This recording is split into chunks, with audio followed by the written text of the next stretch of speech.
everyone, this is Elenbaas from Nightlight Astrology, and today we are going to take a look at the upcoming entrance of Mars into the sign of Leo, where it will immediately make an opposition to Pluto in the sign of Aquarius. Now, we have been slowly breaking down the T-square between Jupiter, Pluto, and Mars in several different videos, and the way that I've been approaching it has been to take it in pieces and take it as a whole.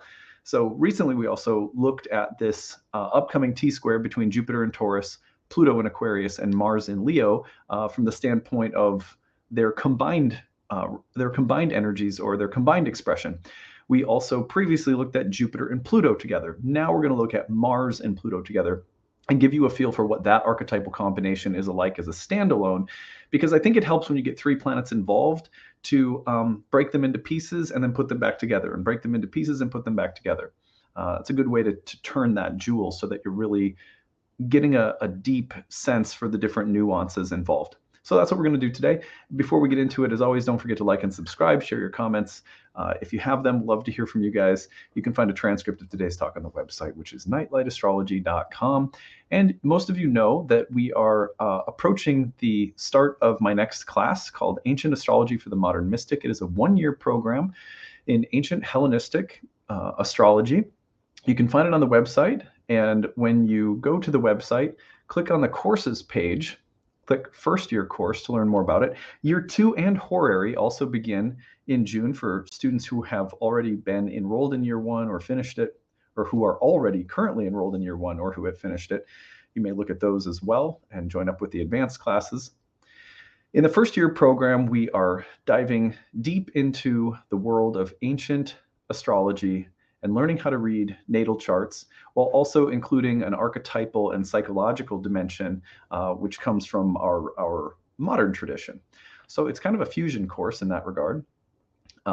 Ancient astrology is a bit like karmic analytics. It's teaching us how to be very specific and accurate with our delineations of the karma that a person is born with, as well as the times in our lives when that karma will blossom, in what areas and in what ways. But we pair that in this program with psychological and archetypal insights so that we can have both a predictive and a highly subjective kind of, you might call it a counseling approach, where we're helping people work through and understand themselves. And we're also helping people understand the different fated or destined seasons of life. So with both tools together, I think we have a really complete way of doing astrology. At any rate, you can learn more about the program, what alumni have had to say about it, what the class includes. We have tutors that help in between major units of study with breakout tutoring sessions. They are there in a forum to answer questions year round. You can be in touch with me.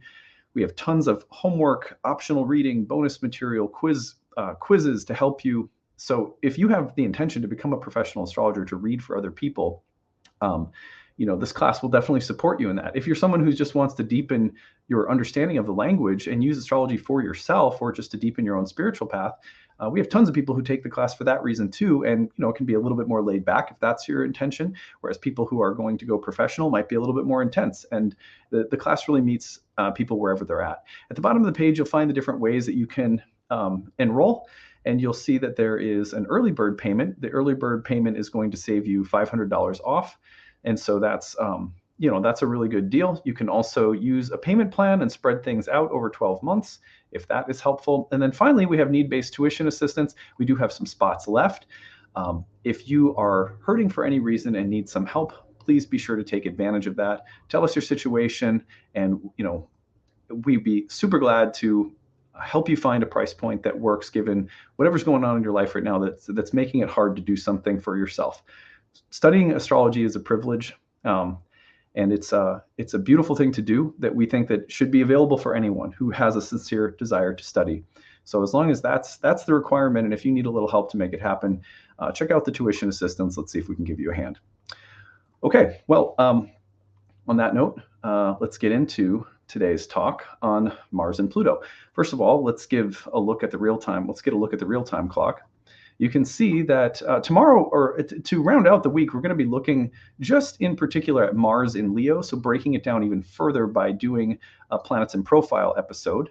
I'll be moving back into the Planets in Profile series shortly. I'm finishing a series on parenting tips for the 12 signs of the zodiac, and then we'll be moving into a series on the meaning of the moon through the 12 signs. In this case, we'll be looking at Mars in Leo in depth to round out the week. So today what we're going to do is look at Mars opposite Pluto as a planetary combination, not so much rooted in Leo and Aquarius, but just in general. What do we understand about Mars-Pluto oppositions? That's really the main thing that ancient astrologers paid attention to, is planet-to-planet interactions. So, in fact, if you wanted to understand what Mars in Leo meant, you would say that Mars in Leo is a Mars that's sort of behaving like, or behaving through the lens of the sun, because Leo is the sun's sign. So you're really thinking about signs even based on planetary hosts. Whereas you think about Pluto in the home in Aquarius, the home of Saturn. So you know, it's an airy Saturn, not the earthy Capricorn Saturn even. So the planets are really the main way of understanding things, which is why we tend to break things down on my channel in terms of planet-to-planet combinations. So it's a little less focused on the signs and a little bit more focused on the planetary combinations and how they express themselves. So that's what we're going to do today. How does Mars opposite Pluto behave? How do Mars-Pluto combinations behave in general? The opposition, of course, is going to pit the energies against one another in a kind of grudge match, or a push and pull. Like sometimes that expresses itself as a kind of power struggle between the archetypes. Now, what I want to do today, and you guys know I like to do this from time to time, is I want to call upon some passages and pieces from my colleague Ren Butler's book, The Archetypal Universe. You guys have heard me talk about this book more times on this channel probably than you could count, because I have about probably, I don't know, maybe 10 reference books that I use as I'm helping prepare my talks. And this one is right up there as, I think, one of the best ever written.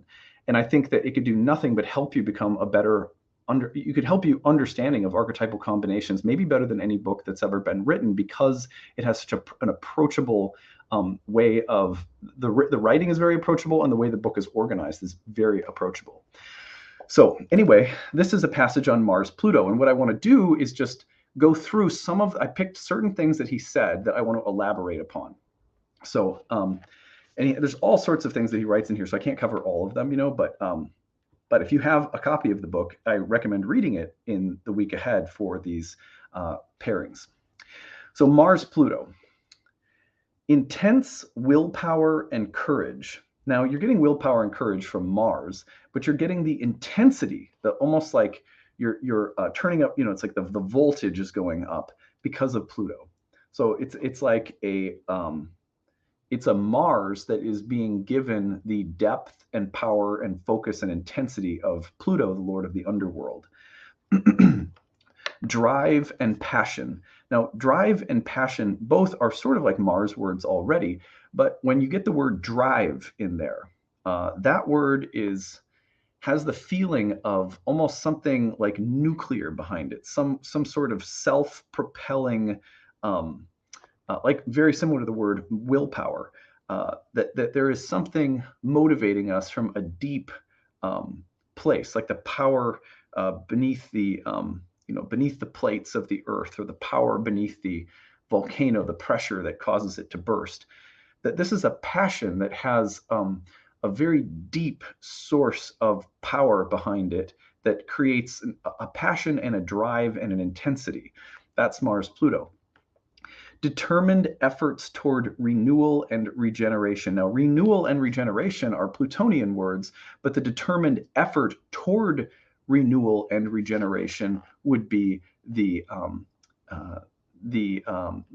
presence of Mars, excuse me. So one of the things that I love about the way he phrases that is that there could come a time in your life where you, like, let's just keep it super simple. You guys know I like to think about things around the house. That's because I'm a Cancer, I guess. But right now there is a room in our basement that is a storage room, and it has like lots of old stuff in it. And it's funny because as Mars has been building towards Pluto, I feel this very intense need to purge and like create a healthier, cleaner version of that room. And it's just like I feel like obsessed by it. And it's in the basement, which is sort of Plutonian. And actually, one of the things is that it carries, and a lot of the boxes are a lot of my childhood things that I haven't gone through. Isn't that interesting? So the intense, determined efforts toward renewal and regeneration that come from somewhere deep. Volcanic catharsis.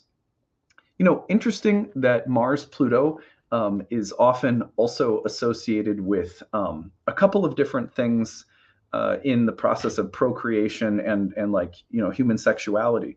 One of them would be powerful sexual discharges, like female ejaculation or male ejaculation, but female ejaculation or even like the potential for ripping or tearing. Is it the perineum? Is that what it's called? During, when a woman has when a woman's giving birth, it's possible that the skin can tear a little bit, and that's something, obviously, like if you have a doula or something, they're going to be maybe doing massages and giving oil to make sure that you don't tear. But Mars-Pluto has that kind of erupting, tearing, bursting open kind of quality, which could be ecstatic, as in orgasm, or it could be, tearing a ligament or tearing the skin during birth or whatever.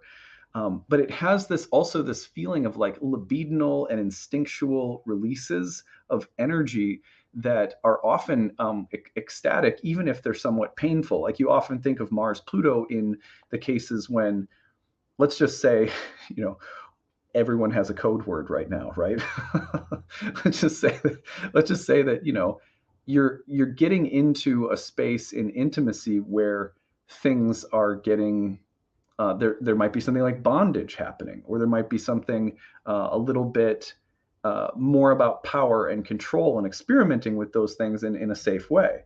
But those are Mars-Pluto things. Like Mars-Pluto can be intensely sexual in that way, and about the release of like pent-up primal urges and instincts, that the release of which can be very relieving, but also the release of which can sometimes be damaging. That's why you need a code word. You know what I mean? Anyway, tendencies toward brute force and ruthlessness.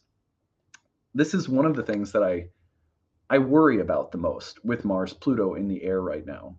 I would not be surprised, especially when you throw in Jupiter, unfortunately, to see, and I said this earlier when we were looking at the combination of all three of them, to see, acts of acts of terror or acts of violence. Mars-Pluto their combinations of Mars-Pluto have long been associated with very dramatic, sudden outbursts of violence, rage, anger, destructiveness, etc. Like you have that feeling of like a loose cannon, very Mars-Pluto. Sometimes Mars-Uranus too. So tendencies toward brute force and ruthlessness, overexertion and pushing too hard. Like, for example, this is something to be aware of when you are, like someone like myself, who over the past couple of years has gotten really into lifting weights at the gym. That's been like a way of caring for myself and taking care of my body and mind and stuff. But I have noticed that when Mars gets into it with Uranus or Pluto in the past couple of years, that I've been lucky so far. I haven't had any major injuries or anything like that in the gym, but I might strain something a little bit, or I might get close to pushing to the point of like harming myself by mistake. So overexertion and pushing too hard, whether it's psychically, emotionally, or in a literal physical sense, you have to be very careful of with Mars-Pluto. Vulgar or coarse sexuality. Now, again, that's relative, right? That's, everyone gets to define that differently, and everyone has a different code word, a safety word. So, but still, like, I'll tell you this, like my wife, I'll never forget that we had a close friend of ours who worked on our staff, and my wife was good friends with her. And under a Mars Pluto aspect, she was raped and murdered, and it was horrific. It was easily one of the darkest things that's ever happened in my life, because she was on our staff and she was a friend, much closer friend of my wife's. But she lived in DC, and that's what happened to her. And that was a Mars-Pluto moment. And I just remember thinking, at that moment, I remember thinking, this is an evil aspect, because that's how I felt at the time. In hindsight, I think that, any planetary combination has its potentially like darkest, most disturbing expressions that you'll see throughout your lifetime as an astrologer. I don't like to, you know, sugarcoat things or blow smoke up people's butt. Mars-Pluto can be like that. Mars-Pluto can be like the you know, like rape or sexual predatorial things like that, or molestation. Like these are Mars-Pluto dynamics as well. Power over other people with instinctual, complicated, libidinal, sexual elements that can make it particularly dark.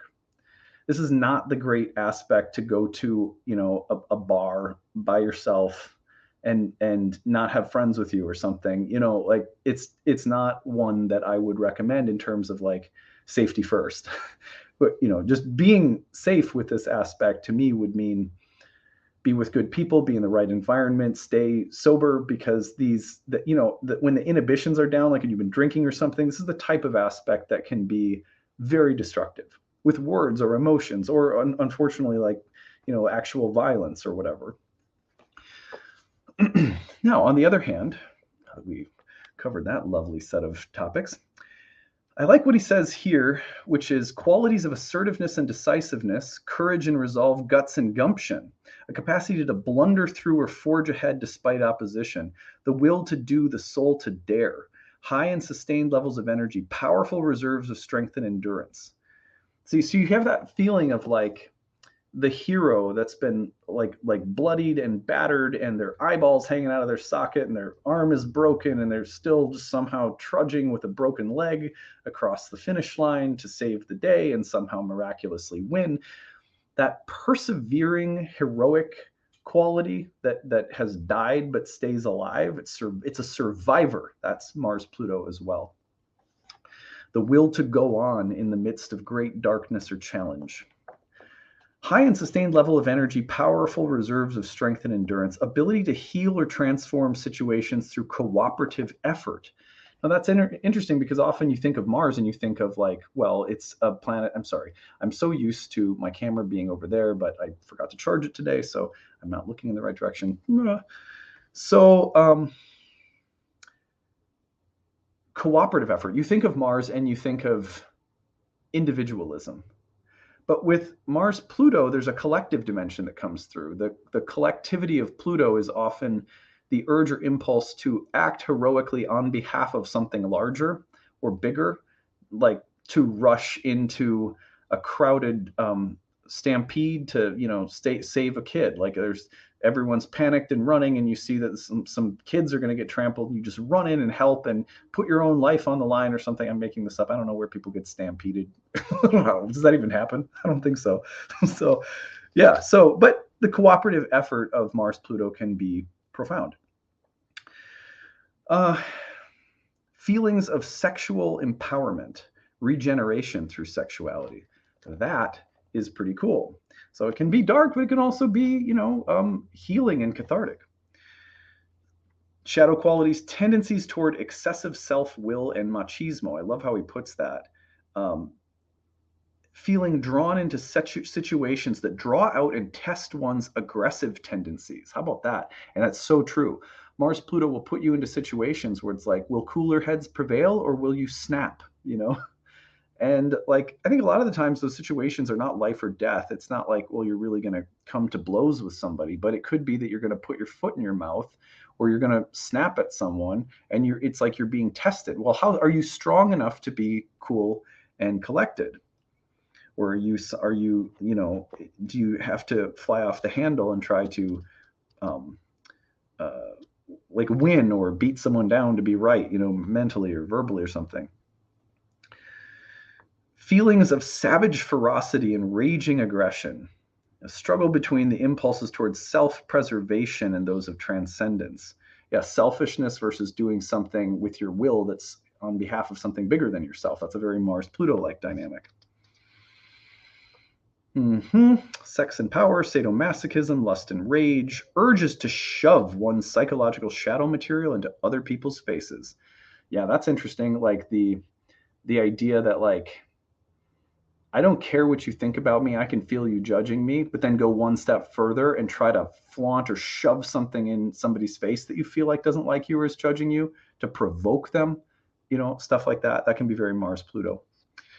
He talks a lot about predatory things and criminal acts, and also the feeling of being in hell and having to just keep going, which I think was a Winston Churchill quote.